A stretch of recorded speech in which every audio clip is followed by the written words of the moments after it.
Hello vlog number 2, and for today I took on the topic of anger. I think this paired well with our previous assignment, and then also just it's a very common thing that everyone handles and deals with but isn't really talked about. Some stats I got that I'm going to read off first off are more than 1 in 10 people, which is 12%, say they have trouble controlling their own anger. More than 1 in 4 people, 28%, say they worry about how angry they sometimes feel.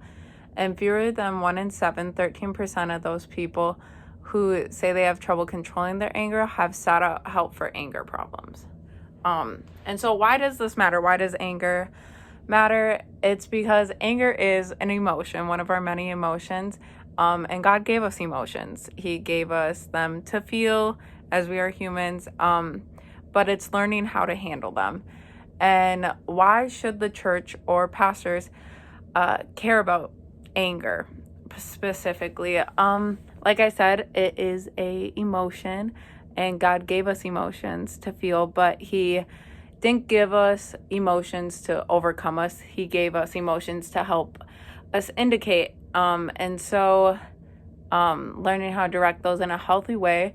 What are some current long-term impacts to pastoral caring?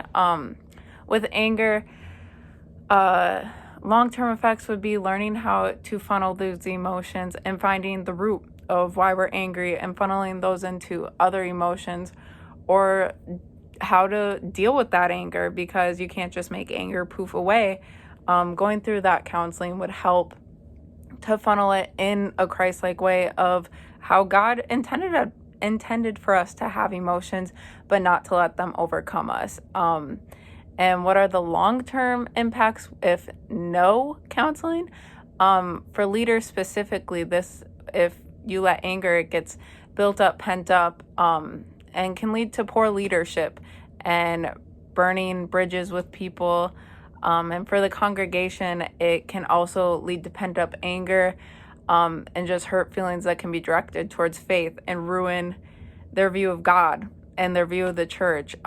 You see this a lot with how people are handled in churches and dealt with. They put it on the religion of God and the whole image of God. And so dealing with those emotions and learning how to take them as indicators, not overcomers, is a big thing. And anger is an emotion everyone feels. So if you feel it, even little with road rage, it's okay, but it's learning how to deal with them.